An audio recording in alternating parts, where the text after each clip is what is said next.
Ya pemirsa, pemerintah melalui Kementerian Keuangan akan menaikkan iuran BPJS Kesehatan sebanyak 2 kali lipat. Kebijakan ini ditempuh demi menutup defisit keuangan BPJS Kesehatan. Kapan kebijakan ini mulai berlaku dan lantas perbaikan manajemen seperti apa yang akan dilakukan BPJS Kesehatan agar defisit dapat teratasi dan tidak mengganggu pelayanan pada masyarakat telah hadir di studio Metro TV pagi hari ini Bapak Iqbal Anas Ma'ruf selaku Kepala Humas BPJS Kesehatan. Selamat pagi Pak Iqbal. Selamat pagi Mbak Ajeng. Pertanyaan masyarakat ini, kenapa harus naik sih? Itu pertanyaan yang mendasar, persis sama ketika kita mengamati problematika terhadap program JKN. Bahwa ada ribut-ribut soal keterlambatan pembayaran BPJS ke rumah sakit. Dan sejak 2016 kan sesuai Perpres sebetulnya harus ditinjau setiap 2 tahun sekali untuk besaran iuran. Bahasanya sekarang sebetulnya bukan kenaikan ya, lebih ke arah penyesuaian iuran sebetulnya. Disesuaikan dengan perhitungan biaya manfaat yang sudah dibayarkan. Ini ada tanggung jawab BPJS Kesehatan yang harus segera ditunaikan ke fasilitas kesehatan yang terhambat karena jumlah iuran yang dikumpulkan tidak mencukupi untuk pembayaran ke fasilitas kesehatan. Jadi ini sebenarnya sesuatu yang solutif atau karena kepepet defisit?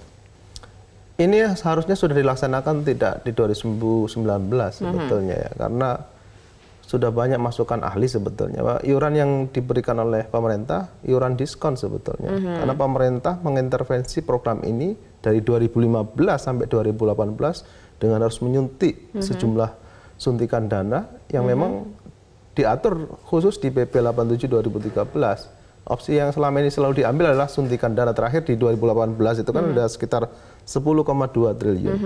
Ketika pemanfaatan menjadi lebih besar lagi, maka karena iuran tidak disesuaikan terus, sehingga pemerintah harus menyiapkan dana lebih besar. Dan ini memerlukan kontribusi warga negara, karena memang sumber pendanaan utama dari program JKN ini adalah dari iuran yang dikumpulkan. Kita analogikan misalkan begini, kalau kita dengan kondisi sekarang nyimpen duit sehari Rp2.000, dibandingkan kalau harus memberi rokok dengan harga misalkan Rp20.000, kan sebetulnya jauh sekali. Logika berpikirnya dibuat seperti itu iya, ya sebenarnya. Karena manfaat yang di program JKN ini sangat lebar ya. Hal-hal yang tidak jamin itu jelas diatur di pasal 52 di Perpres 82 2018. Di luar itu semua ditanggung. Termasuk obat-obat yang sebetulnya di jaminan kesehatan luar negeri tidak ditanggung. Tetapi Indonesia memberanikan diri untuk menanggung. Padahal dia hanya obat yang hanya untuk memperpanjang hidup misalkan contohnya. Tetapi ini sudah keputusan pemerintah misalkan ya, dalam rangka sebetulnya memproteksi warga negaranya. Oleh karena itu, karena prinsipnya gotong royong, sehingga diperlukan juga dari masing-masing partisipasi masyarakat. Pemerintah cukup adil ya sebetulnya kalau lihat bahwa ada penerima bantuan iuran APBN 96,8 juta, lalu ada di APBD daerah itu ada 37 juta peserta. Kalau dijumlahkan total kan besar sekali yang sebetulnya sudah dibayarkan pemerintah melalui bantuan iuran. Ini kita segmen mandiri ya, misalkan yang nanti dilakukan penyesuaian itu kan jumlahnya sekitar 32 juta. Yang aktif membayar 54%-an. Berarti setengahnya lah kira-kira. Setengahnya. Apakah kalau sekarang logikanya dibalik, kalau misalkan iurannya selama ini ada dipotong 50%, apakah nanti kolektabilitasnya menjadi 80%? Tidak juga. Kenapa? Karena memang tidak ada law enforcement di sektor mandiri ini. Jadi ini tentu upaya pemerintah untuk memastikan bahwa dalam jangka panjang pembiayaan JKN ini bisa lebih mandiri, sehingga BPJS Kesehatan mampu berimprovisasi. Tidak sekedar kita bahasanya bahwa saldonya selalu negatif, padahal kewajiban sudah di depan. Nanti kena penalti ganti rugi dan yang lain. Nah, kalau misalnya disimplifikasi, skema kenaikannya seperti apa per paketnya? Ya, 2019 sebetulnya hanya untuk sektor PBI, dan itu dihandle semuanya oleh pemerintah pusat. PBI, APBD daerah itu selisihnya ditalangi dulu oleh pemerintah pusat. Baru di Januari 2020 ada ketetapan soal penyesuaian iuran yang akan diberlakukan. Tentu pemerintah akan berhati-hati ketika ada mendengar masukan dan yang lain. Tetapi jangan dilupakan soal bahwa ada kewajiban yang harus ditunaikan. Yang orang ini selama ini rumah sakit juga ribut. Tapi jumlah kenaikannya juga dipermasalahkan karena misalnya yang kelas 3 tadi dikatakan 25.000 jadi 42.000 itu kan hampir 2 kali lipat. Emang harus segitu banyak gitu? Ya kalau secara perhitungan itu normal ya. Kalau lihat biaya manfaat itu kan jauh sekali yang harus disiapkan untuk menutup kalau hanya dari iuran. Orang sekarang mengumpulkan iuran 100% saja, defisit masih terjadi. Jadi sehingga harus memang diperbaiki soal besaran. Yang analogi soal misalkan bayar parkir 2.000 dikali ini cukup untuk bayar itu kan. Kalau misalnya, ini kan hampir 2 kali lipat, apalagi yang ada yang kelas 1. Kalau misalnya ada warga yang nggak bisa bayar bagaimana? Karena mengeluh terlalu besar.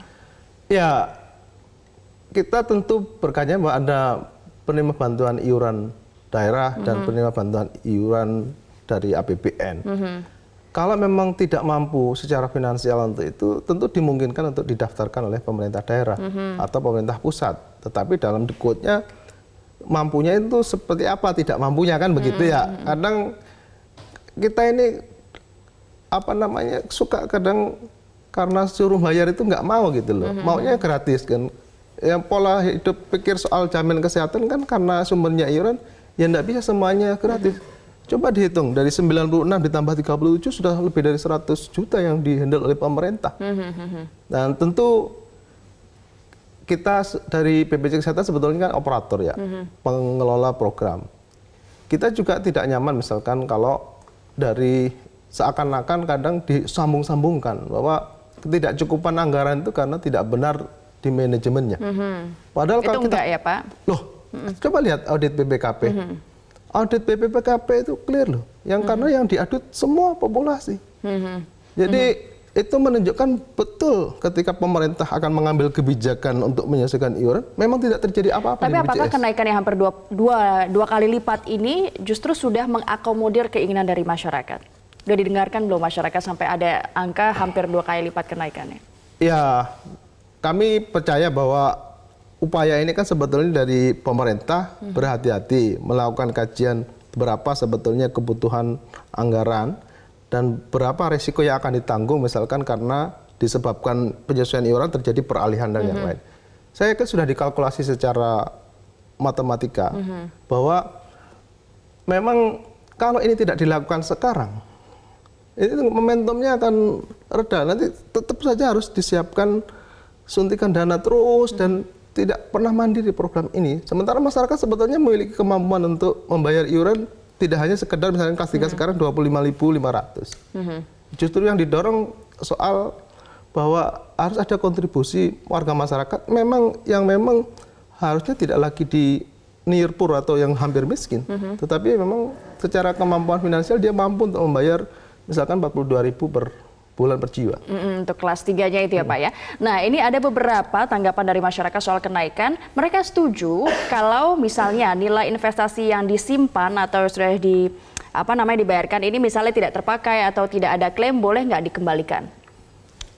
Mekanisme jaminan kesehatan kan tidak mengenal itu ya. Karena memang pengelolaan dananya dikumpulkan ketika ada memang berlebih. Selama ini belum terjadi tuh berlebih ya, surplus ya. Tetapi ini akan digunakan untuk investasi dan memperbaiki sejumlah layanan yang selama ini terkendala. Kita kan suka berandai-andai nih kalau nanti surplus dan yang lain. Kondisinya sekarang tidak surplus, negatifnya terlalu tinggi. Sehingga memang harus dilakukan penyesuaian. Oke, ada juga yang bilang kami setuju naik hampir 2 kali lipat, tetapi pelayanannya diperbaiki. Nah kompensasinya seperti apa setelah 2 kali lipat, hampir 2 kali lipat ini naik nanti? Kami setuju soal bahwa ada peningkatan pelayanan. Kami juga harus lebih berupaya lebih keras memantau pengawasan ke rumah sakit, ke fasilitas kesehatan. Karena memang hal yang mendasar orang kan gini, naik iuran kami dapat apa kan begitu ya. Dan itu wajar, maksud kami dari BPJS Kesehatan itu berusaha. Apa yang selama ini terkendala gara-gara keterlambatan pembayaran kan ada risiko. Misalkan orang disuruh beli obat di luar. Orang mencari rumah sakit susah. Hal-hal yang sebetulnya sudah di-quote di audit BPKP itu menjadi poin penting. Misalnya kayak rumah sakit mengaku kelasnya B, tapi ternyata C. Ya kami akan melakukan hal yang lebih jadi jelas ini lagi, kenaikan hampir 2 kali lipat ini akan diimbangi dan BPJS juga akan berjanji bahwa ini akan diimbangi dengan kompensasi pelayanan lebih baik gitu ya? Ya tentu itu konsekuensi wajar. Oke, yang terakhir, strateginya ke depannya, misalnya ini harga sudah naik dan sudah diimplementasikan kepada masyarakat, strateginya agar tidak defisit dan bisa dikelola dengan baik untuk mendapatkan pelayanannya juga maksimal? Ya, tentu kita juga harus pertama menyadarkan masyarakat bahwa keberadaan JKN ini tidak berarti masyarakat harus abai terhadap perilaku kesehatan. Berarti BPJS Kesehatan harus mengejarkan soal promosi kesehatan. Yang kedua, kita menjalin kerjasama dengan pemerintah daerah untuk memastikan bahwa fasilitas kesehatan pertama itu benar-benar menyelesaikan tupoksinya. Kasus-kasus non spesialistik memang cukup di vaskes tingkat pertama. Rumah sakit juga mengerjakan sesuai dengan kompetensinya, sehingga pembiayaan bisa menjadi lebih efisien, ada dana yang bisa displitkan untuk kegiatan investasi dan tidak lagi terjadi defisit seperti yang terjadi selama 5 tahun program berjalan. Oke, jadi ini akan mulai diberlakukan harga baru ini kapan, Pak? Perpresnya belum diteken ya, tetapi tentu rencananya kita berdoa dari BPJS Kesehatan dalam waktu yang tidak terlalu lama. Kalau sinyal dari Bu Puan kan ada itu bahwa dilakukan September. Tetapi pemberlakuan untuk khusus untuk yang di 2019 adalah terkait dengan PBI itu diberlakukan sejak Agustus. PBI ini PBI penerima bantuan iuran yang APBN dan APBD juga ya? Iya, betul. Oke, terima kasih Pak Iqbal telah bergabung dan memberikan penjelasan tentang kenaikan atau penyesuaian harga BPJS. Terima kasih.